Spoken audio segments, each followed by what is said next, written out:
Hallelujah.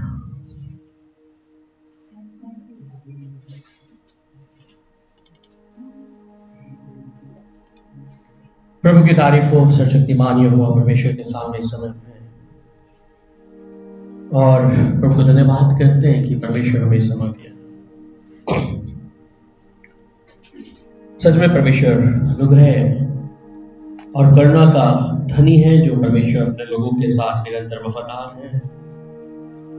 हम प्रभु का धन्यवाद करते हैं। आइए हम सब जब प्रभु की हजूरी में और पहला शमूएल और उसका 22 अध्याय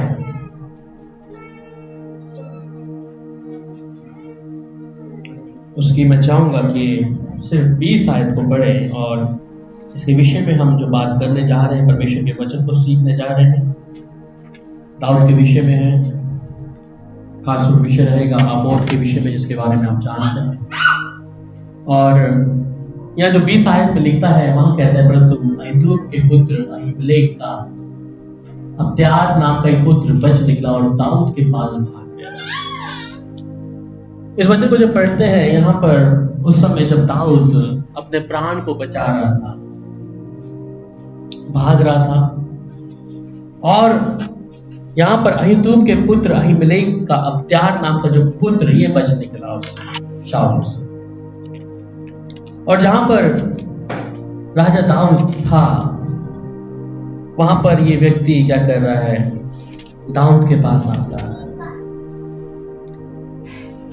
दाऊद के विषय में देखते हैं कि शाऊल जब दाऊद के पीछे था, जिस वो गुफा में थे, और यही अहीमेलेक का अब्यातार का नाम का जो पुत्र बच निकला, ये दाऊद के पास भागा आता। जब इस पूरे अध्याय को आप पढ़ते हैं, उस विषय में आपको इसके बारे में सारा पता लगेगा।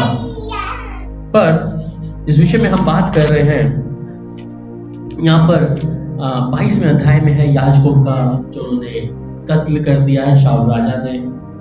बहुत से चीजें यहाँ पर दिखने को मिलती, और दाऊद उस समय मुसीबत में है, निराशा में है कि शाऊल उसके पीछे लगा है, और यहां तक कि कई याजकों को उसने क्या किया, मार दिया है।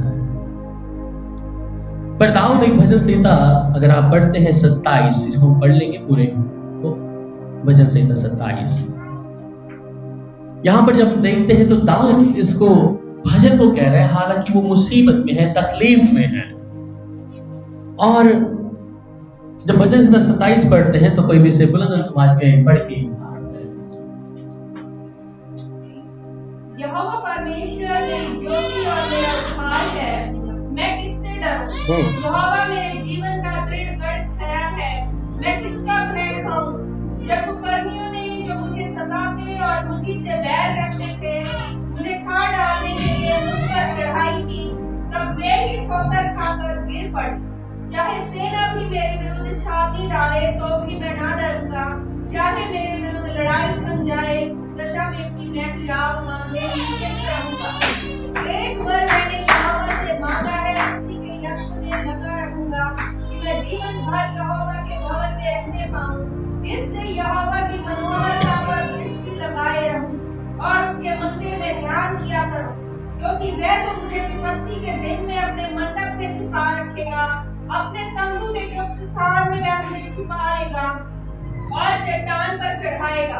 अब मेरा सिर मेरे चारों ओर के शत्रुओं से ऊंचा होगा, और मैं यहोवा के तंबू में जय जयकार के साथ बलिदान चढ़ाऊंगा और उसका भजन गाऊंगा। हे यहोवा, मेरा शब्द सुन, मैं पुकारता हूँ, तू मुझ पर अनुग्रह कर और मुझे उत्तर दे। तूने कहा है, मेरे दर्शन के खोजी हो, इसलिए मेरा मन तुझसे कहता है, हे यहोवा, तेरे दर्शन का मैं खोजी रहूंगा। अपना मुख मुझसे न छिपा, अपने दास को क्रोध करके न हटा, तू मेरा सहायक बना है। हे मेरे उद्धार करने वाले परमेश्वर, मुझे त्याग न दे और मुझे छोड़ न दे। मेरे माता पिता ने तो मुझे छोड़ दिया है, परंतु यहोवा मुझे संभाल लेगा। हे यहोवा, अपने मार्ग में मेरी अगुवाई कर और मेरे द्रोहियों के कारण मुझको चौरस रास्ते पर ले चल। मुझको मेरे सताने वालों की इच्छा पर न छोड़, क्योंकि झूठे साक्षी जो उपद्रव करने की धुन में है, मेरे विरुद्ध उठे हैं। यदि मुझे विश्वास न होता कि जीवतों की पृथ्वी पर यहोवा की भलाई को देखूंगा, तो मैं मूर्छित हो जाता। यहोवा की बाट जोता रहे, या बांध और तेरा हृदय दृढ़ रहे। हाँ, यहोवा ही की बाट जोता रहे। आमीन। दाऊद यहाँ पर मुसीबत में था, और जब हम इसको पहले शमूएल 22:20 में जो पढ़ रहे हैं, और यहाँ पर देख रहे हैं कि अहीमेलेक का पुत्र जो एलीआजर है, ये आ रहा है, और जब भागकर उसके पास आ रहा है, तो दाऊद ये गीत जब हम देख रहे हैं भजन संहिता में, जहां वो कहता है कि यहोवा परमेश्वर मेरी ज्योति है, मेरा उद्धार है, मैं किससे डरूं, और यहोवा मेरे जीवन का दृढ़ है। ये भजन संहिता जब वहां देखते हैं कि उस पल में जो उसकी मुसीबत का समय है, तकलीफ का समय है, निराशा का समय है, जो परमेश्वर के द्वारा उस शमूएल नबी के द्वारा उसका अभिषेक किया दाऊद को कि राजा नियुक्त होगा, पर फिर भी ऐसी निराशा में वो परमेश्वर के लिए कहता है, 4 आयत में बोलता है कि मैंने यहोवा से मांगा है कि उसके यत्न में लगा रहूंगा कि मैं जीवन भर यहोवा के भवन में रहने पाऊं, जिससे यहोवा की मनोरथा पर पूरी दृष्टि से लगाए रहूं और उसके मंदिर में ध्यान किया करूं। एक वर मैंने परमेश्वर से मांगा। ये दुख के समय यहाँ पर क्या कर रहा है, दाऊद भजन गा रहा है परमेश्वर पे ईमान का। पर एक खास बात इस समय पहले शमूएल और उसके आप 23 अध्याय उसकी 6 आयत को पढ़ लेंगे। अभी हमने पढ़ा कि वहां पर कौन आया, एलीआजर आ रहा है, भागा भागा दाऊद के पास में, क्योंकि अब ये इसके हाथ में है क्या जो एलीआजर लेके आ रहा है। और इसे अगर आप पढ़ते हैं और पहला शमूएल और उसकी 23 अध्याय और उसकी 6 आयत को प्लीज कोई भी पढ़े। जब अहीमेलेक का पुत्र एब्यातार दाऊद के पास किला को भाग गया था, तब हाथ में एपोद लिए हुए गया था। आमीन, थैंक यू। आप एलीआजर का ये जो पुत्र है आ रहा है भागा भागा, हाथ में क्या है इसके? एपोद किसने, मैंने पिछले बारे में इसको बताना चाहा था, पर मैं इस समय आपको एपोद के विषय में बताने जा रहा हूं। एपोद के विषय में अगर आप देखते हैं तो एपोद है क्या, और एपोद एक महायाजकों का एक ड्रेस है पहनने का। स्क्रीन पे लेके आओ, एक ड्रेस है उसको पहनने के लिए, और मैं इसको स्क्रीन पे दिखाना चाहूंगा, जहां पर उसमें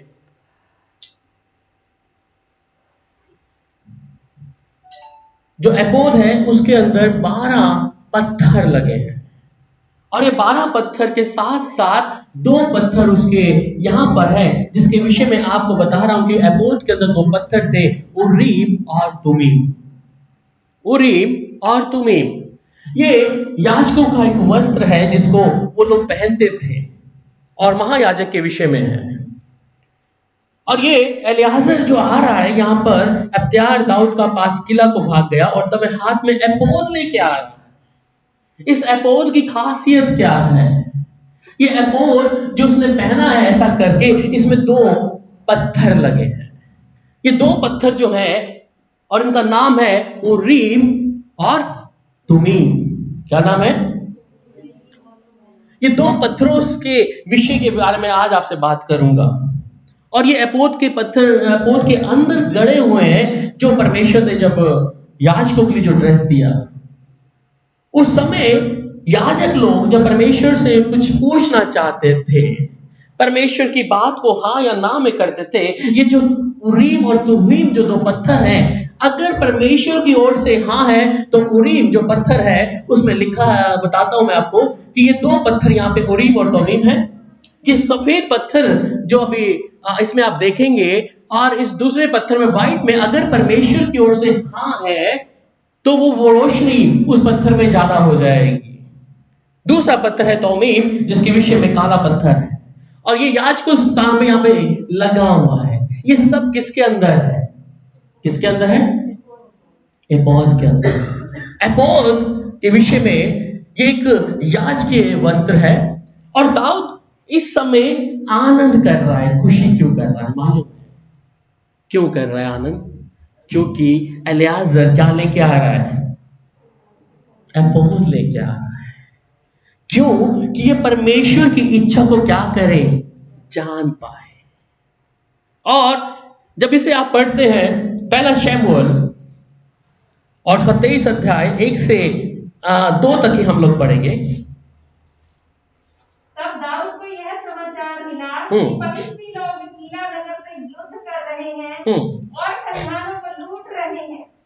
दाऊद ने यहोवा से पूछा, क्या मैं जाकर फलिश्तियों को मारूं? यहोवा ने दाऊद से कहा, जा और फलिश्तियों को मार के किला को बचा। तो अब यहां पर परमेश्वर से पूछ रहा है, किसके द्वारा? किसके द्वारा? उसके हाथ में क्या आ गया है? उसके हाथ में क्या आ गया है? अभी आपको दिखाया एपोद, स्क्रीन को ले जाओ पीछे। अब उसके हाथ में क्या आ गया? एपोद आ गया है। अब वो परमेश्वर की इच्छा को जान सकता है कि, और दाऊद के विषय में अगर हम बात करें कि दाऊद परमेश्वर से पूछकर हर एक काम करता था।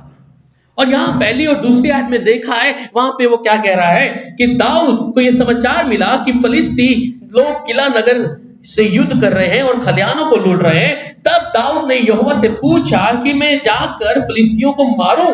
यहोवा ने दाऊद से कहा, जा और फिलिस्तियों को मार के किला को बचा। आप ये परमेश्वर जो एपोद के अंदर जो पत्थर है उनसे बात कर रहा है। और एपोद जो पहला जो मैं दिखाया, इसमें लिखा है कि जो पहले की अगर परमेश्वर की ओर से हाँ है तो वो रोशनी ज्यादा देगा, अगर परमेश्वर ना कर रहा है तो वो रोशनी कम हो जाएगी, जो काला पत्थर जिसे तुमीम बोलते हैं। और ये दोनों पत्थर के द्वारा अब इसको क्या हो गया? साहस हो गया है कि मैं परमेश्वर की बातों को अब जान सकता हूं। पर जब हमने पहले पढ़ा जिस आयतों में, जहां पे पहला शमूएल 23 अध्याय और 6 में, उससे पहले जहां याजकों को मार दिया गया है, शाऊल ने याजकों को मार दिया। कारण क्या था वहां पर मारने का? वहां लिखता है पहला शमूएल 22 अध्याय 16 आयत में, राजा ने कहा, हे अहीमेलेक, और तेरे पिता का समस्त घराना निश्चय मार डाला जाएगा। फिर राजा ने उन पैरों से उसके आसपास खड़े थे आज्ञा दी, मुझे मुड़ो और यहोवा के याजकों को मार डालो, क्योंकि उन्होंने दाऊद की सहायता की है और उसका भागना जानने पर भी मुझ पर प्रकट नहीं किया, परंतु राजा के सेवक यहोवा के याजकों को मारने के लिए हाथ बढ़ाना चाहते थे, ना चाहते थे। अब ये लोग जो थे, यहां पर शाऊल ने क्या कर दिया कि राजा दाऊद के विषय में जब वो बात कर रहा है तो क्या कर रहे हैं? वो मना कर रहे हैं। इस कारण उसने क्या कर दिया? मरवा दिया।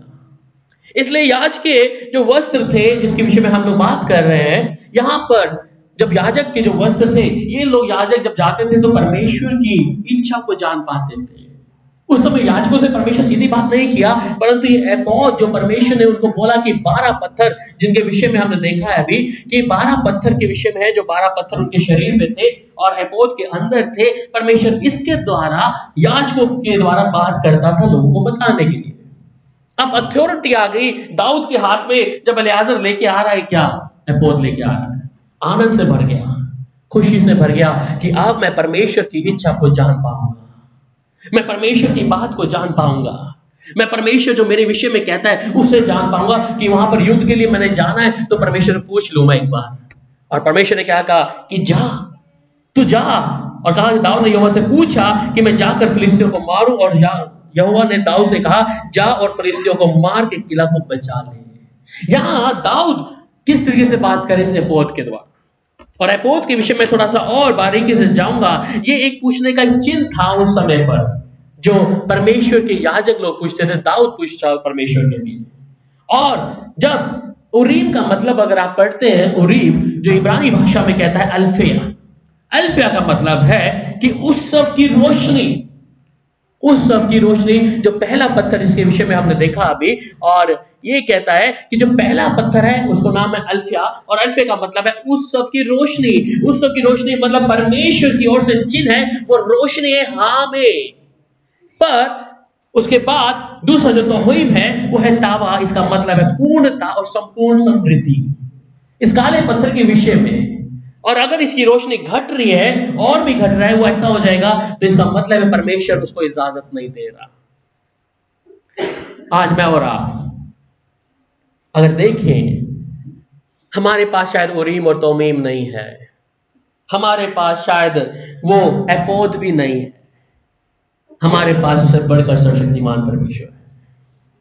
जहां याजकों को जरूरत पड़ती थी एपोद से और उन पत्थरों की रोशनी को जांचने के लिए, परमेश्वर की इच्छा को जानने के लिए, आज जब मेरे पास और आपके पास खुदा का कलाम है, जहां परमेश्वर कहता है वो अपने लोगों से बात करता है, अपने वचन से बात करता है, उस दो पत्थर के विषय में अगर हम देखें, उससे बढ़कर तो मेरे पास और आपके पास ये है, जो मेरे जीवन का एक एक सवाल का उत्तर देने का है, मेरे भविष्य का, मेरे पास का, मेरे आने वाले कल के विषय में ये वचन क्या देता है। दाऊद वहां पर खुशी मना रहा था कि अब एपोद मेरे हाथ में है और मैं परमेश्वर की इच्छा को जान पाऊंगा। एपोद के विषय में अगर आप बात करें, इसके बहुत सारे मैं आपको रेफरेंस दे सकता हूं, और ये निर्गमन की किताब 28 अध्याय, निर्गमन की किताब और उसकी 28 अध्याय और उसकी 30 आयत, कोई भी पढ़े। निर्गमन 28 अध्याय और उसकी 30 आयत। और तुम न्याय की चपरास में उरीम और तुमीम को रखना, और जब जब हारून यहोवा के सामने आए तब तब देव के हृदय के ऊपर हो। इस प्रकार हारून इस्राएलियों के लिए यहोवा के न्याय को अपने हृदय के ऊपर नित्य लगाया है। आमीन। तो यहाँ पर कहता है, और तू न्याय के चपरास में उरीम और तुमीम को रखना, और जब तक हारून यहोवा के सामने प्रवेश करे तब तक वे उसके हृदय के ऊपर हो। इस प्रकार हारून इस्राएलियों का न्याय पदार्थ अपने हृदय के ऊपर यहोवा के सामने नित्य लगे रहा। तो ये उरीम और तुमीम के बारे में जिसके विषय में बात कर रहे हैं, और कई बार हम इस बारे में अनजान रहते हैं, परमेश्वर के भेद इस विषय में कि उस 12 गोत्रों के 12 जो स्टोन लगे हैं अंदर एपोद के अंदर, उसके विषय में भी है। और इसकी तुलना अगर जाए तो याजकीय जिनका टॉप से लेकर उनके एक एक कमर बंद से लेकर एक एक 3 चीजों को यीशु के साथ तुलना करी गई है। उसके विषय में अभी नहीं है, वो अलग मैटर है, पर अभी मैं आपको एपोद के विषय में ही बताऊंगा। एपोद के विषय में, जो एपोद के अंदर हमने 2 पत्थरे देखे हैं अभी, तुमीम और उमीम, ये परमेश्वर की हजूरी में परमेश्वर की इच्छा जानने के लिए उस समय लोग इस्तेमाल करते थे, याजक लोग। और फिर जब आप इसको और नजदीक से लेके जाएंगे तो लेवी व्यवस्था 8 अध्याय और उसकी 8 आयत में भी बता रहा है। प्लीज कोई भी पढ़ ले, लेवी व्यवस्था 8 का 8।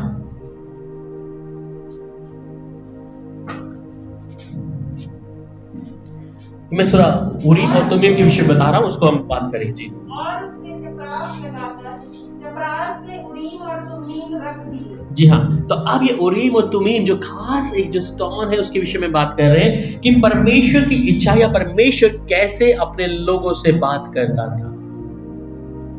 परमेश्वर की हजूरी में जब लोग आते थे कैसे अपने आप को रखते थे, कि परमेश्वर किस प्रकार हाँ कह रहा है या ना कह रहा है। आज मसीह में होने के बाद भी हम में से कई लोगों को पता नहीं कि परमेश्वर की इच्छा मेरे जीवन में क्या है, और फिर वो क्या करते हैं, कोशिश करते हैं कि कोई हमें उसके विषय में बताए।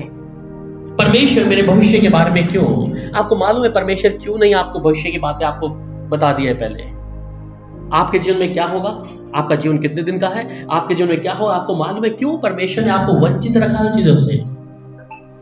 मालूम है क्यों नहीं बताया प्रभु ने? आपके भविष्य के बारे में परमेश्वर क्यों नहीं रखा अभी भी, कल को क्या होगा मालूम है? कारण क्या है? इसलिए प्रभु आपके लिए दिन मुकर्रर कर दिया कि इस समय तुम्हारा वो दिन होगा आखिरी, और उसके साथ तुम्हारा जीवन समाप्त होगा, या तुम्हारे जीवन में ऐसे उतार चढ़ाव होंगे।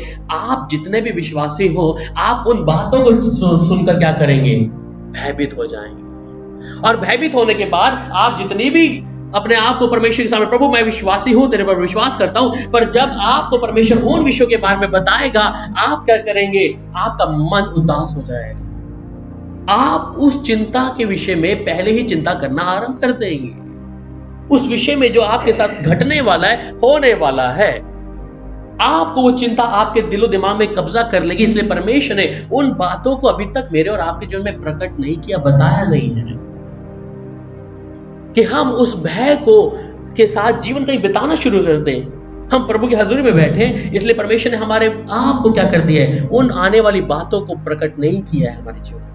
किसका जीवन कब तक होगा, कब तक रहना है, कब तक नहीं होना, कौन सा हमें चीजों को फेस करना पड़ेगा जीवन में। इसलिए परमेश्वर ने उन चीजों का करके रखा है, छुपा के रखा है। वो सारी बातें आप तक नहीं दी है। आपके भविष्य के बारे में बता सकता है परमेश्वर का नाम, कि क्या आपके साथ होगा, किधर जाना है, क्या नहीं रहना, ये परमेश्वर बता सकता है। ये उरीम और तुमीम के विषय में बस परमेश्वर रोशनी देता था। याजक बोलता था कि प्रभु मुझे ऐसा करना है, करूं या नहीं करूं, पर वो रोशनी एकदम से बस ब्लिंक होती थी ज्यादा, और वो साइन था परमेश्वर हां बोल रहा है। पर मेरे लिए और आपके सबसे इंपॉर्टेंट चीज है खुदा का कलाम। हम आज कई बार परमेश्वर के साथ चलते चलते, चाहे हम लोग 10 साल से विश्वास में, 20 साल से, 25 साल से, या 3 साल से, 2 साल से, हम कई बार परमेश्वर की इच्छा को अपने जीवन में समझ नहीं पा रहे। कारण क्या है कि कोई व्यक्ति हमारे लिए आए, कोई व्यक्ति हमें बताए कि मेरा भविष्य में क्या होगा, मेरा करियर क्या होगा। आज जब परमेश्वर चाहता है कि उसके लोग कलाम के द्वारा बात करें, अगर उस समय एपोद था, उस समय उरीम और तुमीम था, तो आज मेरे लिए वचन है, एक एक वचन परमेश्वर मुझसे और आपसे बात करता है। पर इस वचन को पढ़ने के लिए मेरे पास समय नहीं है। दाऊद को खुशी हुई, क्या खुशी हुई थी? दाऊद को खुशी क्या हुई वहां पर? सबसे पहले मैंने बोला, दाऊद को क्या खुशी हुई? क्या आ रहा है उसके पास? एपोद आ रहा है। अब तो मैं परमेश्वर के सामने जब बैठूंगा, जब खोलूंगा और प्रभु से कहूंगा प्रभु ये करना या नहीं करना, मेरे को वो तभी उसी समय मालूम हो जाएगा। ये आनंद मना रहा है, वहां पे खुशी मना रहा है। और इसी आनंद के साथ उन्होंने भजन 27 में कह दिया, क्या कहा था मालूम है? मैं किससे डरूं? मैंने एक ही वर मांगा है, मेरा छुपने का स्थान तो वो है। क्योंकि अब वो क्या कह रहा है, मैंने तो एपोद आ गया, अब तो मैं जान पाऊंगा मेरा भविष्य क्या है, मेरा जीवन कैसा है, शत्रु मेरे ऊपर चढ़ाई करेगा नहीं करेगा। अब तो एपोद मेरे पास है, तुमीम और उरीम मेरे पास में, परमेश्वर मुझे बताएगा। इसलिए वो भजन 27 में घोषणा कर रहा है।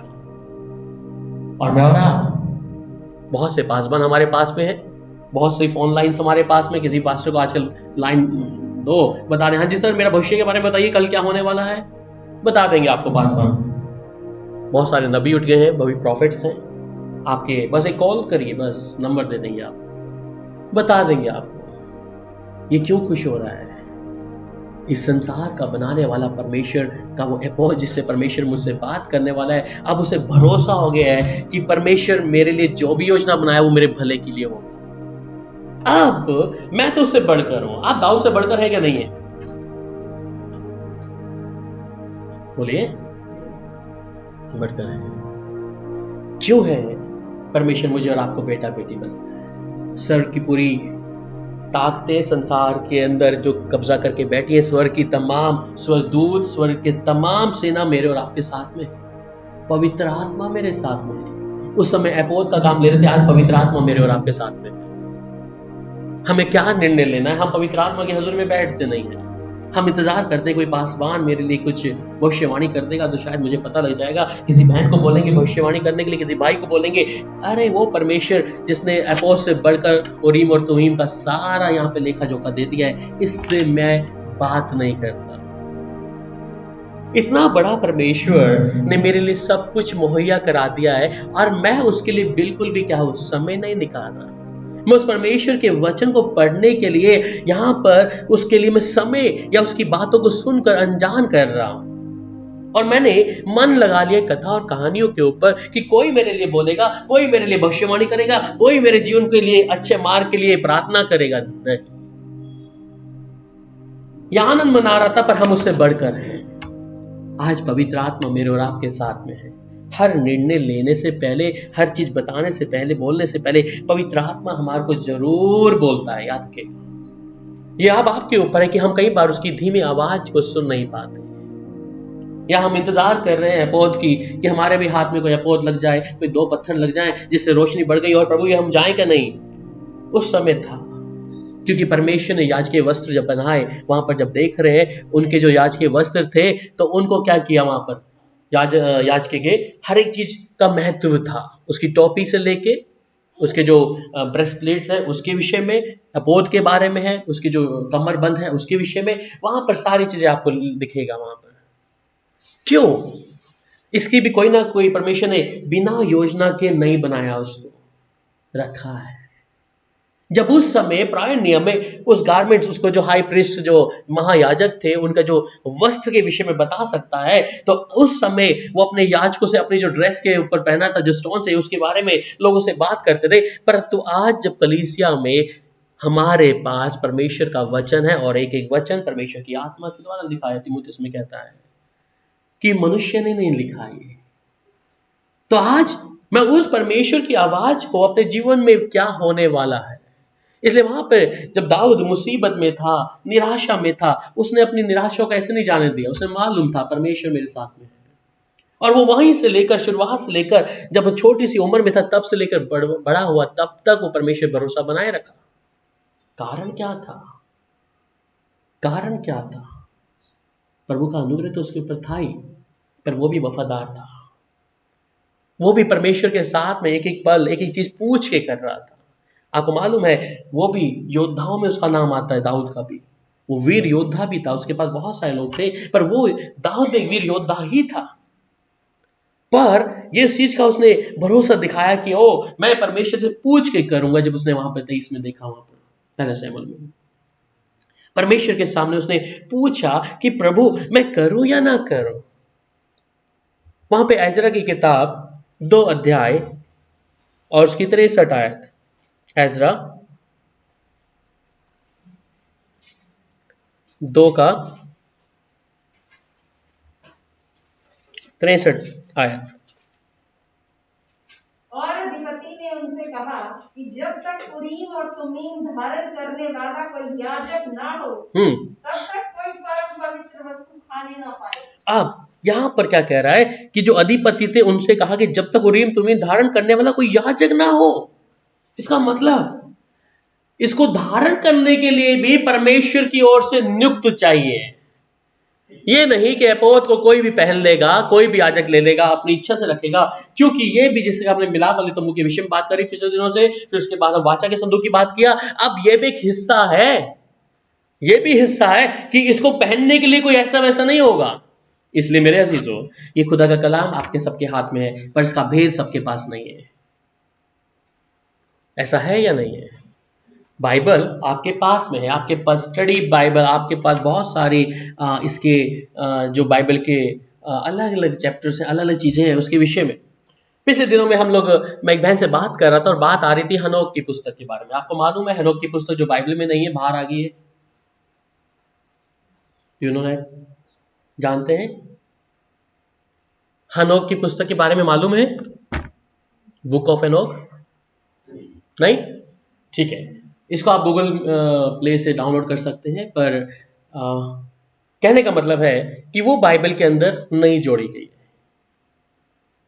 बाइबल के अंदर उस बहन से जब मैं बात कर रहा था, उसने बोला भी भैया ये हनोक की पुस्तक में ये स्वर्गदूतों के बारे में लिखा है, उनके नाम ले लेके लिखा है। और मैंने भी रखा पर मैंने पढ़ी नहीं। वो मेरे भी मोबाइल में है, मैंने डाउनलोड करके रखा पर पढ़ा नहीं।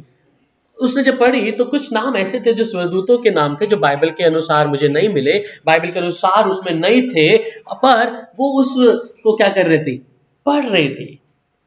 मैंने कहा जो चीज वचन के अंदर नहीं है हम उसको स्वीकार नहीं करते हैं। और जब मैं इसको मना किया, मैंने कहा आप इसको ज्यादा मत पढ़ना, क्योंकि हो सकता है कि फाड़ खाने वाले की चाल हो कि आज वो ये दूसरी पुस्तक को ले आए, कल को और पुस्तक को लेके आएगा, और जब लोग इसे पढ़ेंगे तो उससे क्या होगा, उनका ब्रेन वॉश हो सकता है। मेरा उद्धार सिर्फ जो इसमें लिखा है, मुझे इतना जानने की कोशिश नहीं करनी, जो इसमें लिखा है वही मुझे मानना है। मुझे हनोक की पुस्तक में जाने का मतलब नहीं है मेरा, तो बस मैं इसे ही पूरी, मैंने उस बहन से पूछा आपने इसको कितनी बार पढ़ा है? वो कहता अभी पढ़ रही हूँ, हनोक की पुस्तक पढ़ के खत्म कर दी है, इसे पहले पढ़ रही हूँ। मगर जब आप ये पढ़ लेंगी तब आप हनोक की बात करना मुझसे। वो कहती भैया बस एक रीडिंग मार रही हूँ। मैं रीडिंग, यही दुष्ट की चाल है। दुष्ट आपको उधर से घुमा के नहीं कहीं और से लेके आएगा, इससे मत पढ़ो, तुम ये पढ़ना शुरू कर दो। और हनोक से मेरा कोई उद्धार नहीं है, मेरा उद्धार तो यीशु मसीह के लहू से हुआ है। जो इस बाइबल के अंदर जो वचन है ही नहीं, उसको मैं कैसे मान लूं? आज बहुत तेजी से, ठीक है, यहूदियों का अलग धर्म ग्रंथ है जिसे वो लोग तामुद बोलते हैं और मिसब्राह बोलते हैं, वो इब्रानी भाषा में अपना पढ़ते हैं। जो इसमें, पर जो मेरे लिए है, जितना मुझे समझ आता है, सरल भाषा में जितना मुझे समझ आता है, ये मेरे लिए काफी है। मैं उतनी गहराई में क्यों जाऊं उसको पढ़ने के लिए? मेरा उद्धार मुझे मालूम है, सिर्फ मैं इतना जानता हूं, मैं गंदगी में था, पाप में था, और यीशु मेरे लिए सही समय पे मरा, और मेरे पाप की माफी के लिए परमेश्वर ने अपने पुत्र यीशु को दे दिया। ये मेरे लिए काफी है। मेरे पाप की माफी के लिए यीशु काफी है, और ये वचन मेरे लिए काफी है। मुझे इतना ज्यादा आगे जाने की आवश्यकता नहीं है कि मैं और किताबें खोजबीन करूं।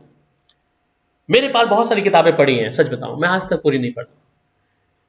जब पढ़ने बैठने की कोशिश करता हूं, कई लोग बोलते हैं कि आपको बाइबल कॉलेज में सिखाया होगा। मैंने कहा बाइबल कॉलेज में मैं नहीं सीखा, पर पवित्र आत्मा हर दिन कुछ ना कुछ सिखाता रहता है इसी को पढ़ के।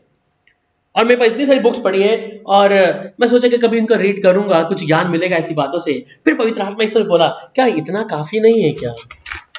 क्या इतना काफी नहीं है क्या?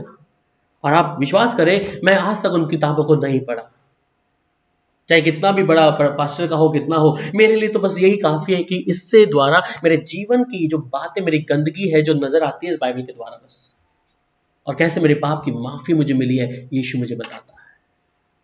इसलिए अब ये अधिपति जो थे, यहां कहता है कि एजरा में पढ़ा हमने कि अधिपति ने उनसे कहा कि जब तक उरीम और तुमीम को धारण करने वाला कोई याजक ना हो, तब तक कोई परम पवित्र वस्तु खाने ना पाएगा।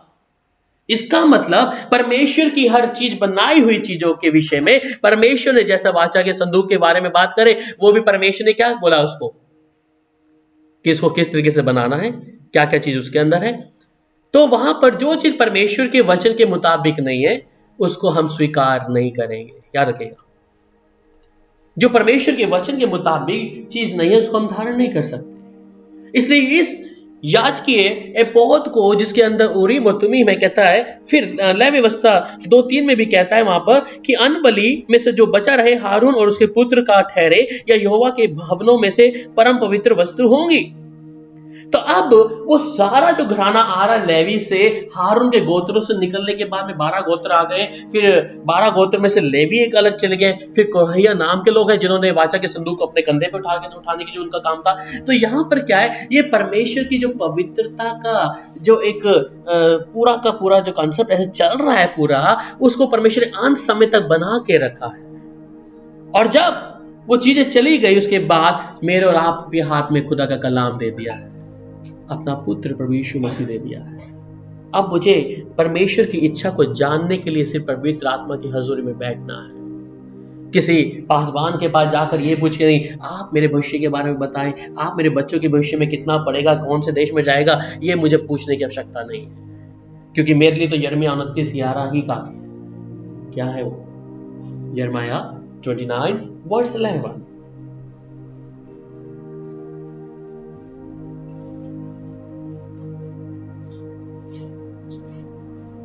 आप अच्छे से जानते हैं इस वचन को।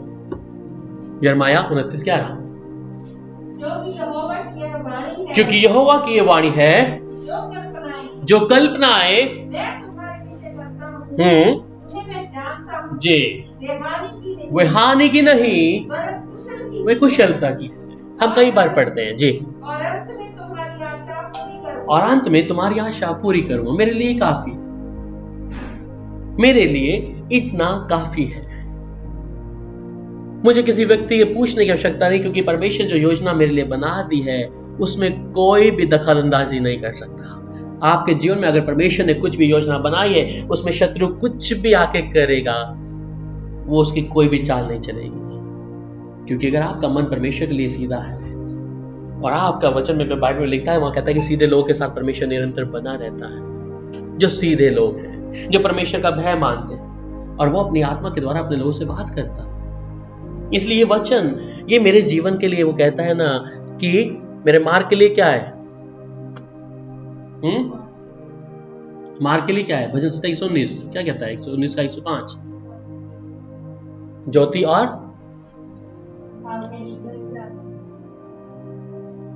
भजन से 119 का 105। आप अच्छे से जानते हैं, आप वचन भूल रहे हैं।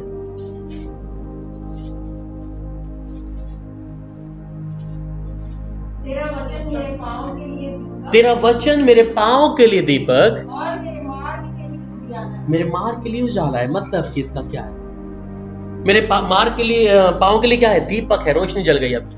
और उसके बाद अब मैं जब चलूंगा तो वो दीपक क्या कर रहा है? उजाला दे रहा है। अगर मैं घोर अंधकार की तराई में भी चलूंगा तो उसकी रोशनी मेरे आगे आगे चलेगी, क्योंकि वो मेरा परमेश्वर है। अगर मैं गलत अपनी इच्छा से चलने की कोशिश करूं, वो कान पकड़े वापस लेगा, नहीं तेरी जगह ये, क्योंकि मुझे परमेश्वर मिला है। इसलिए सीधे लोगों के साथ में परमेश्वर बना रहता है। याद रखिए, परमेश्वर को चतुर लोग पसंद नहीं है, जो हेरा फेरी करते हैं वो लोग पसंद नहीं है। इसलिए जब आप घर पे बैठे हैं अपने परमेश्वर के हजूर में, परमेश्वर आपसे बात कर सकता है। कुछ लोग में से पिछले दिन बात किया, क्या परमेश्वर बात कर सकता है? मैंने जी हाँ कर सकता है, इसका सबूत मैं हूं आपके सामने। मैंने परमेश्वर के आवाज को सुनने के बाद ही सेवा में आया। मैंने कहा ये परमेश्वर की आवाज सुनने के पाया है, किसी मनुष्य के नहीं। परमेश्वर आज भी अपने लोगों से बात करता है। कल मैं ऋतिक से बात करता, इसी बात पे कुछ बात कर रहे थे कि परमेश्वर कैसे बात करता है। कहता है भैया वचन से बात करें। मैं वचन से करता है, परमेश्वर फिजिकली तौर पे भी बात करता है। परमेश्वर के आगे मेरा और आपका समर्पण क्या है? अगर मेरा और समर्पण प्रभु के लिए एक जिज्ञासा है कि मुझे प्रभु से बात करना है, प्रभु से मिलना है, तो अवश्य वो कहता है ना कि अति सहज से मिलने वाला परमेश्वर है। वो अति सहज से मिलने वाला परमेश्वर है, आपके लिए दौड़ा आएगा। दाऊद के पास समय याजकों का सहारा लेना पड़ रहा था। उसके जीवन में क्या होने वाला, इसलिए नतायल नबी आए, अरे दाऊद तूने ऐसा कर दिया, वैसा कर दिया। परमेश्वर ये कह रहा है। दाऊद अपनी योजना को बनाने की कोशिश कर रहा था कि मैं परमेश्वर के लिए क्या बनाऊंगा। यरूशलेम में भवन बनाऊंगा। और वहां पे नबी आके क्या कहता है, तूने जैसा सोचा है वैसा ही कर। बाद में वो नबी क्या करता है, वापस घर जाता है और परमेश्वर उसको बोलता है ये बातें जाके अब दाऊद को क्या है कि तू मेरा भवन नहीं बनाएगा, तुझ में से एक वंश निकलेगा, तेरा बेटा, वो उस भवन को बनाएगा। वहां पर दाऊद निराशा में नहीं हुआ एकदम से, प्रभु मेरे पास ना धन दौलत है, तूने मुझे राजा बना दिया है, अब तो मुझे बना दे देना ये भवन तेरा। प्रभु क्या बनवा नहीं सकता था उससे? गारे पत्थर ईंट लकड़ी का, क्या पत्थर का यह भवन बना नहीं सकता था परमेश्वर? आज हम कई बार बोलते हैं कि आओ हम प्रभु का घर बनाएंगे। वचन में कई लोग इस बात को ताना मारते हैं ऐसे करके, तुम प्रभु का घर बनाओ, प्रभु तुम्हारा घर बनाएगा। किस तरीके से ले लिया है वचन को, मालूम है आपको?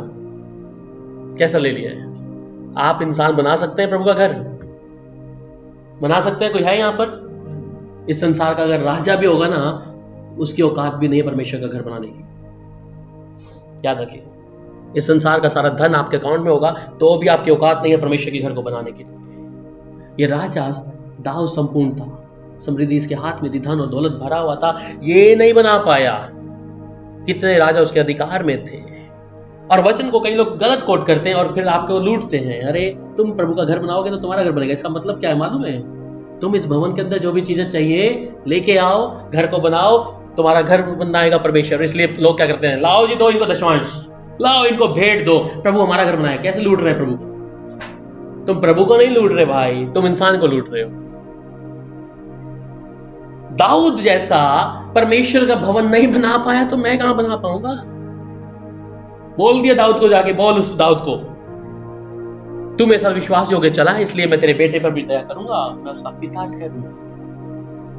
अगर वो मेरे मुताबिक चलेगा तेरा बेटा, तो मैं उसके आगे आगे चल के उसकी हर चीज को पूरा करूंगा। और दाऊद नहीं बना पाया, पर दाऊद ने कोशिश करी। वहां पर क्या, उस भवन को बनाने के लिए लकड़ी, लोहा, सब कुछ पहले से इकट्ठा करके रखा कि जब मेरा बेटा आएगा, वो परमेश्वर का भवन बनाएगा, तो मेरा भी हाथ उस पर थोड़ा सा लग जाएगा कि मैंने इस भवन को बनाने के लिए कुछ दिया है। इतना सर्वशक्तिमान परमेश्वर के साथ में चलने वाला दाऊद परमेश्वर के घर को नहीं बना। पर आज मेरे लिए और आपके लिए सौभाग्य की बात यह है कि परमेश्वर हमारे साथ साथ रहता है। आज हमें किसी याजक की जरूरत नहीं पड़ती, किसी पास्टर की जरूरत नहीं पड़ती, पास्टर जी बताओ जरा हमें क्या हो रहा है। नहीं, पासवान को रखा है परमेश्वर का वचन सुनाने की। क्या भेद की बात है, क्या बताना है? इतना है, अगर प्रभु को आपने पासवान को यीशु बना दिया है तो समझ ली you are in a boiled water. आप गर्म पानी में, बुले पानी में। आज बहुत से लोग हैं प्रभु का दर्जा ना देखते हुए इंसान को दर्जा दे रहे हैं। विजिट में पासवान बोला, सर आपने क्रिसमस की तैयारियां कर ली हैं? मैं, वो क्या होता है? मैंने कहा, कह रहा कैरल सिंगिंग जाएंगे तो थोड़ा सा घर घर जाएंगे, पैसा आएगा। मैं कहा अच्छा जी, मैं हम तो कई कैरल सिंगिंग नहीं, हम तो यीशु का जन्मदिन हर दिन हमारे पास है। हमने कहा मीटिंग करेंगे, पर उपवास मीटिंग करेंगे हम लोग, दोपहर को खाना भी नहीं देंगे। विक्टर भाई खाना नहीं देना, उपवास प्रार्थना है, उपवास प्रार्थना में आएंगे। एक जरिया लोगों ने परमेश्वर के वचन को आगे रख कर क्या कर लिया है, अपनी पेट की पूजा कर रहे हैं। याद रखिए, हमने जो किया पिछले दिनों में, प्रभु माफी मांगते हैं। हमने क्रिसमस तो नहीं मनाया, पर खाना जरूर खाया था, अब नहीं खाएंगे। हम उपवास के साथ ही आएंगे। ठीक है, तैयार हैं आप सब? उपवास के साथ आएंगे, खाना नहीं मिलेगा, चाय नहीं मिलेगी, कुछ नहीं मिलेगा।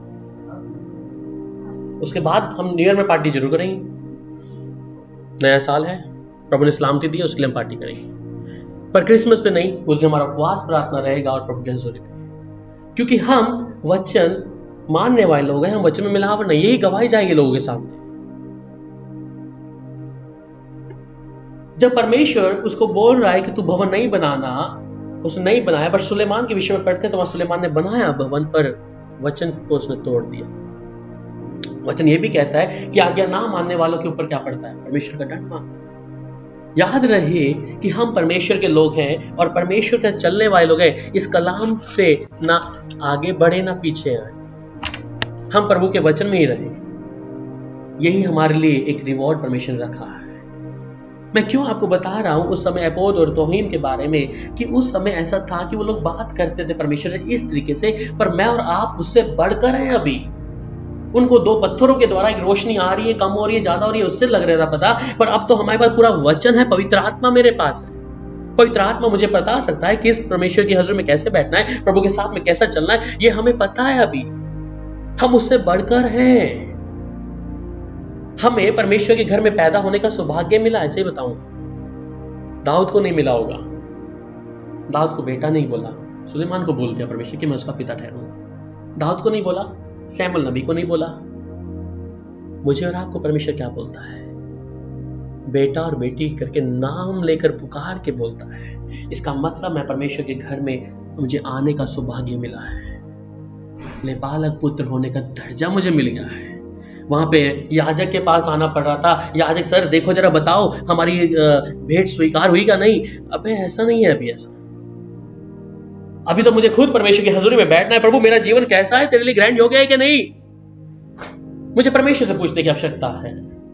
परमेश्वर क्योंकि मेरा बाप है वो, मैं उसके पास नौकर की तरह नहीं आ रहा, मैं अपने अधिकार से जा रहा हूं। मेरा बाप है। आपके घर में बच्चे हैं, अपने माँ बाप से जब मिलते हैं कैसे जाते हैं? आप नौकर के जैसे जाते हैं कि बाप के समान, पिता के समान, कि मेरा पिता है, मैं हक से जा रहा हूं? ईशान जब भी कोई चीज देखता है टीवी पे, बोलता है पापा मुझे ये चीज ला दोगे? मैं कहा ला देंगे। वो शर्माता नहीं एकदम से कि बोलूं या नहीं बोलूं बाप को, पता नहीं देगा नहीं देगा। उसी समान मेरा और आपका संबंध क्या है? पिता से हक का है। पिता मैं तेरे भवन में हूं, हर चीज प्रभु तूने मेरे लिए कर रही है। प्रभु मैं तेरा धन्यवाद करता, आप हक से उससे मांग ले। वचन कहता है इस बात का अधिकार मुझे और आपको मिला है। उस समय याजक को नहीं था, दाऊद हक से नहीं बोला उधर, ठीक है, पूछना पड़ता था। दाऊद को पूछना पड़ा नबी से। आज आपको किससे पूछना पड़ता है? पादरी से पूछते हैं अपने? अब पूछते हैं क्या? आप अभी पास्टर से पूछते हैं अपने? मुझे पास्टर मत बोला, वैसे अपने जो पास्टर होगा कोई अपने भाई से, चलो भाई से पूछते हैं ऐसे करके। हाँ बस अब उसे भैया वो गाड़ी लेनी है हमें, वो जमीन खरीदनी है, आप डेट और समय बता दो बस। पूछा? अभी पूछते हैं क्या? आप क्या करते हैं? प्रार्थना करते हैं घर से निकलने के लिए, अगर कुछ लेने जा रहा हूं, पिता आपकी इच्छा है तो गाड़ी या घर लेना मुझे, आप मुझे मदद करें, वो चीज को मैंने खरीदना, लेना या नहीं लेना, मदद करें। और आप निकलते हैं एकदम से, क्योंकि पिता से पूछ रहे हैं। भाई पिता ने अधिकार दिया है। बच्चे का एक उसकी आज्ञाकारिता क्या बताती है कि हम अपने किन से पूछे? माँ बाप से पूछे। तो हम अपने माँ बाप, अपना परमेश्वर हमारा पिता है, हम उससे पूछते हैं कि पिता ये करूं या ना करूं, बस। तो इसलिए उस समय वो लोग क्या कर रहे थे? अपोद के कारण उस तुहीम मुहीम से बात करके पूछ रहे, प्रभु करे या ना करे, ऐसा करके पूछ रहे थे वहां पर, या याजक के पास आ रहे, याजक फिर आगे पूछता था। पर आज परमेश्वर ने मुझे और आपको यह अधिकार दिया है कि हम पिता से सीधी बात कर सकते हैं। इसलिए घमंड करें इस बात का, मैं घमंड करता हूं इस बात का। जो अधिकार उन सैमुअल नबी के पास दिया, उससे बढ़कर प्रभु हमें दिया है। हम जो बाइबल के अंदर जो किरदार है, जितने लोग हैं, हम उससे बढ़कर है, याद रखिएगा। कई लोग बोलते हैं हम दाऊद जैसे थोड़ी ना बन सकते हैं, हम इब्राहिम जैसे थोड़ी ना बन सकते हैं। हम बन सकते हैं, इसलिए मुझे और आपको दिया है कि तुम उनसे बढ़कर हो। तुम्हारी धार्मिकता उनसे बढ़कर होनी चाहिए। ये मुझे दिया तो इसलिए नहीं दिया कि उनकी कहानियां बस आप वो थे, वो विश्वास में थे। तो तुम क्या कर रहे हो इसको हाथ में लेके? भाई तुम फिर मसीह में हो क्या कि नहीं हो? फिर क्यों कर रहे हो? तुम्हारे पढ़ने के लिए स्टोरी है क्या? ये कहानी है क्या? कहानी नहीं है।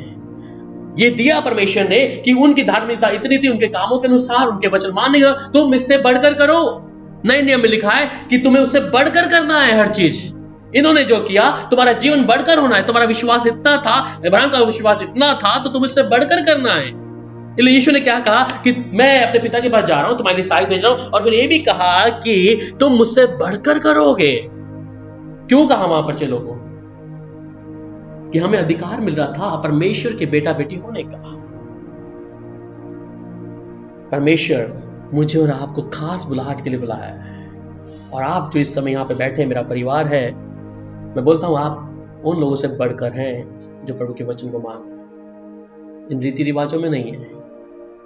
25 को जरूर आपको वचन मिलेगा जो आत्मा में प्रभु देगा उस दिन। उसकी असलियत प्रभु आपके सामने खोलेगा, जो परमेश्वर भेद बताएगा, और उसके बाद आपको एक निर्णय लेना पड़ेगा। आपको ये दुख नहीं होना चाहिए, प्रभु हमने इस बार क्रिसमस सेलिब्रेट नहीं किया। ये दुख मत मनाना। बहुत से लोग मनाएंगे क्योंकि उन्हें चाहिए कुछ रीति रिवाज, कुछ खान पीना, ऐसा है। वो तो कभी भी पार्टी कर लेंगे, हम लोग ऐसा करते हैं। तो हमारा यीशु का जन्म हर दिन है, तो प्रभु चाहेगा तो उस दिन आपके सामने भेद हम जरूर बताएंगे। इसलिए हमारे साथ परमेश्वर हर वक्त रहता है। लोग ढूंढ रहे हैं यीशु को, अभी कहां पर? चढ़नी में। वो आ रहा है कहां पे? जहां पे आ रहा है उसको नहीं ढूंढ रहे। यीशु बादलों पे आगे चला जाएगा, ये चढ़नी में ढूंढते रह जाएंगे। He's in a manger, वहां नहीं है। हमारा यीशु आ रहा है बादलों पर, हम उसकी तैयारी कर रहे हैं।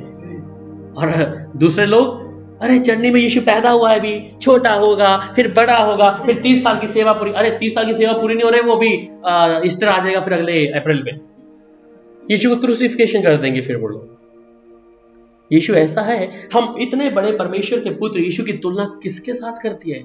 एक इंसान के साथ ही तो कर रहे हैं। एक बच्चा पैदा हुआ, हम अपने जन्मदिन मनाते हैं, सब लोग यहाँ पर बैठे हैं। जो अल्फा और ओमेगा, हम उसका जन्मदिन मनाने की तैयारी कर रहे हैं अभी सब। ये सब पेट पूजा के लिए हो रहा है। हमारा यीशु जीवित है, हम तैयारी, ये कलीसिया तैयारी कर रही है यीशु की आमद की। याद रखेगा, मैं फर्स्ट डे 2018 से बोलता आ रहा हूं अभी तक कि हम उस पौलुस की कलीसिया की तरह उस परमेश्वर की दुल्हनों को तैयार कर रहे हैं जो दूल्हा यीशु बादलों पे आएगा। इसलिए पौलुस कहता है कि मैं उन दुल्हनों को तैयार कर रहा हूं जो दूल्हा लेके जाएगा, और बेदाग होंगी। थोड़े लोग होंगे, रंगारंग प्रोग्राम वाले नहीं होंगे, सेलिब्रेशन वाले नहीं होंगे, क्योंकि वो तो हम छोड़ के आए हैं। अभी नहीं छोड़ा होता तो हमारी भी आज दशा उनकी जैसी होती। हम भी आज रात को 10 बजे तक कैरल सिंगिंग निकाल रहे होते। बस यीशु का जन्म मेरे यहाँ हो गया है, मेरे लिए काफी है। अभी मुझे जो तैयारी करनी है, स्वर्ग राज्य में जाने की तैयारी करनी है। मुझे इजराइल में मत्था टेक के आने की कोशिश नहीं करनी, बैतलहम में जाके मत्था टेक के नहीं आना। मेरा बस यीशु मेरे पास में, मैं क्यों पैसा खर्च करूं भाई? मेरा यीशु मेरे साथ में है। इसलिए वो यीशु भी देखता होगा अपने लोगों को, ये लोग मुझे कहां ढूंढ रहे हैं, देखो चढ़नी में ढूंढ रहे हैं अभी। उसका मन भी दुखी होता होगा। इन्होंने वो तो तैयारी करी नहीं जहां पे जाना है। इसलिए मैं बोलता हूं, हम सौभाग्यशाली हैं कि आज अपोध तो नहीं है, पर प्रभु का कलाम मेरे पास में है। ये मेरी इच्छाओं को बताता है, मुझे किस मार्ग में चलना है वहां लेके जाता है। इसलिए भी प्रभु का वचन मेरे लिए काफी है। इसलिए जिनको अगर शंका है 25 दिसंबर की, वो इस अपोध से बढ़कर इस खुदा के कलाम को पढ़ के देख ले। अगर ये कलाम आपको इजाजत देता है क्रिसमस मनाने के लिए, मनाइए, मनाई नहीं होगी। ये अगर इजाजत दे दे, हवाले को लेकर आ जाइए, वचन को लेकर आ जाइए। अगर ये आपको इजाजत देता है कि मेरी बेटी, मेरे बेटे, तू मना, खुश रहे इसको करके, अगर तू आनंदित होना चाहता है, अगर ये इजाजत दे देता है, मैं आज के बाद किसी को मना नहीं करूंगा। याद रखिएगा और हवाले के साथ आइएगा। मेरे यीशु का जन्म मेरे अंदर हो चुका है, अब मैं तैयारी क्या करनी है? बस वो बादलों पे आएगा। हमें नहीं मालूम हम 2020 तक कितने लोग अभी हैं और कितने नहीं होंगे इस भीड़ में, और 2021 में कितने लोग शामिल होंगे, कितने लोग उसमें से भी छोड़ जाएंगे, कुछ नहीं मालूम। पर एक चीज ध्यान रखेगा, आपका समर्पण, आपका वचन के साथ चलता जीवन ही आपको परमेश्वर तक ले जा सकता है। संसार की मित्रता करना परमेश्वर से बैर करना है। याद रखिएगा, आज बहुत लोग संसार के साथ मित्रता कर रहे हैं, परमेश्वर के सबसे बड़े बैरी हैं। इसलिए हम तो परमेश्वर से मित्रता करेंगे, प्रभु के कलाम से मित्रता करेंगे। प्रभु आपको बरकत और आशीष दे। आइए प्रार्थना करें। Hallelujah, thank you Jesus, glory. सर्वशक्तिमान यहोवा परमेश्वर, राजा, आपकी तारीफ हो प्रभु। यहोवा परमेश्वर, हम धन्यवाद करते हैं प्रभु जी, आपकी महान उपस्थिति में आते हैं प्रभु जी, धन्यवाद करते हैं प्रभु। अपने आप को प्रभु तेरी हजूरी में रखते हैं पिता। पुराने नियम में पढ़ते हैं प्रभु जी, वहां पर वे लोग प्रभु जी याजक के पास आकर प्रभु जी उस एपोद के अंदर से उन दोनों पत्थरों के द्वारा प्रभु जी बात किया।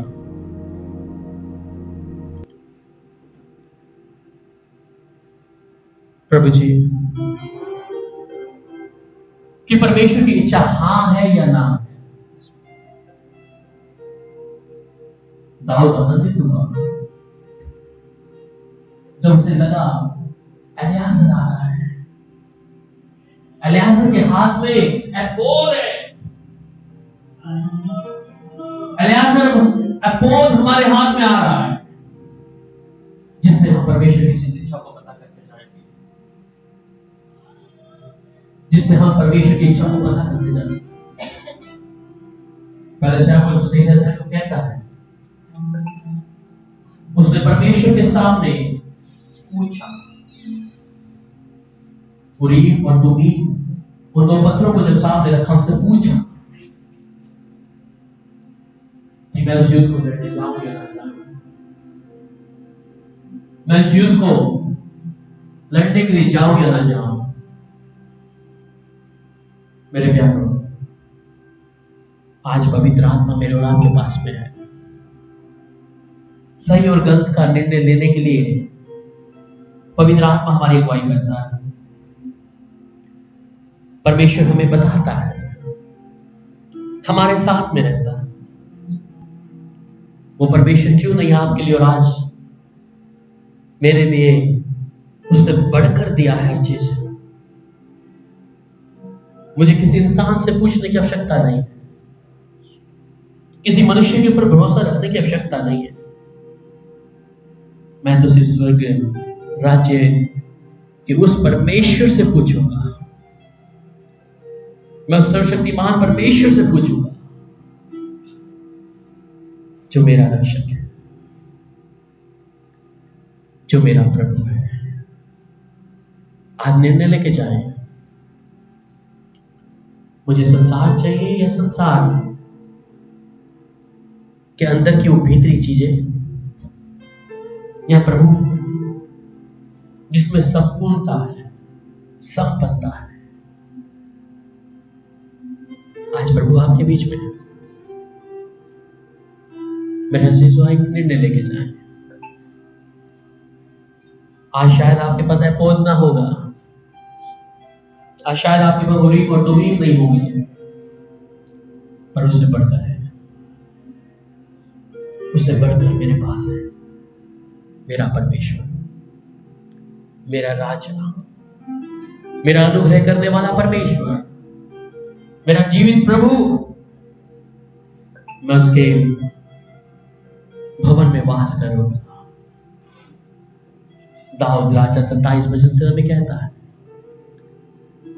कि मैंने परमेश्वर से एक वर मांगा है। क्या आपने एक वर मांगा है? क्या आप जानते हैं कि परमेश्वर आपको छुपा लेगा अगर इस ईमान के साथ चल रहे हैं, प्रभु के साथ वफादार रहे, अपनी दौड़ को पूरी करें, अपनी दौड़ को पूरी करें। संसार की मित्रता, संसार का स्वभाव उसे छोड़ दें। परमेश्वर आपके बीच में है। एक निर्णय लें, हम उससे बढ़कर हैं। अगर हम वचन मान रहे हैं और प्रभु की आज्ञा के अनुसार चल रहे हैं, हम बढ़कर हैं। उस प्रभु के सामने अपने आप को सौंपें। प्रभु, किस बुलाहट से तूने मुझे बुलाया है? मेरा जीवन कैसा था प्रभु? तूने मुझे कहां से निकाला है प्रभु?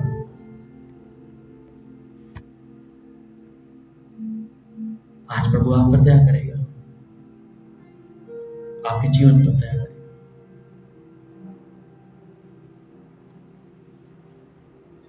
आपके आने वाले कल के लिए परमेश्वर ने योजना जो बनाई उसके धन्यवाद करें। वचन में ना मिलाओ ना घटाओ,